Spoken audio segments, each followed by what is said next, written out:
I'm a bit violent. It happens. All righty. Next up, JD Bertrand, also out of Notre Dame.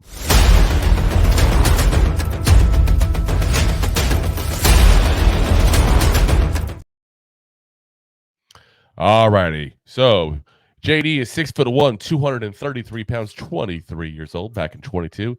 12 games, 82 tackles, 8.5 tackles for loss, 2 sacks, 3 passes deflected. This past season, 12 games, 76 tackles, 7.5 tackles for loss, 2.5 sacks, 5 passes deflected, 1 forced fumble, had an 82.4 PFF grade. So very efficient player overall. This is the player we're alluding to before. We talked about his teammate there in Marist Leofu, because again, this is now you're talking going from number 9 where Marist was up to now number 6. Like I said, kind of in that middle of the pack of one of the better linebackers in this draft here. He was the stud of that linebacking core. So it's nice when you see somebody else that scouts and people who routinely watch players have respect for, and they go, okay, this guy's good, but this guy in the same team was the stud of that group. You know, and that's a whole iron sharpens iron kind of mentality at that point there. As far as the snaps, where they put him at, 44 times at the line, 35 times at the slot, 2 times at corner, 566 at the box, never had him deep.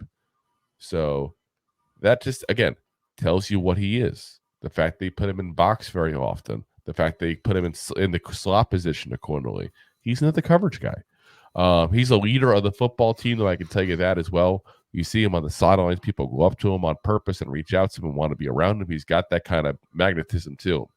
He's got a high football IQ. He's great in zone coverage specifically. You want to go at one of those smart guys who kind of sniffs out a play and knows where to go to try to get an interception or break up a pass. This is your guy. He's also got a very high motor as well, consistently moving around, never sitting still, never seems to take a play off. Exactly the kind of stuff you're looking at. As far as the cons on him, he doesn't have that elite athleticism. So, again, this is that hard worker kind of guy. Not a great open field tackler as well. That's got to improve, especially if you're going to be a guy who specializes in zone coverage, because sometimes you're going to be a little off in the zone at that point. You're going to have to go a little bit, couple of yards to get the guy right after he catches the ball. And if you're a little bit off on that, that can be a touchdown in some cases. He does need to add a little bit of strength to his play as well. I think he's just watched the way he plays there with some of the guys that I don't think will make it to the NFL. He seems to get beat up occasionally at that point there. So I think a little more speed wouldn't be the worst. A little more strength wouldn't be the worst thing for him there.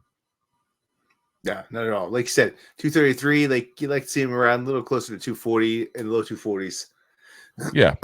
So put on 10 pounds, which you're talking about that point. You're talking about 5% of his body mass, 4%. Yeah. But it makes a big difference, especially when you're running at someone 50 miles an hour. Yeah. I mean, that's Newton's Law. Newton's Law. Yeah, exactly. Thanks for listening to Two Giant Goofballs, a New York Giants podcast. We appreciate your support. Thanks so much.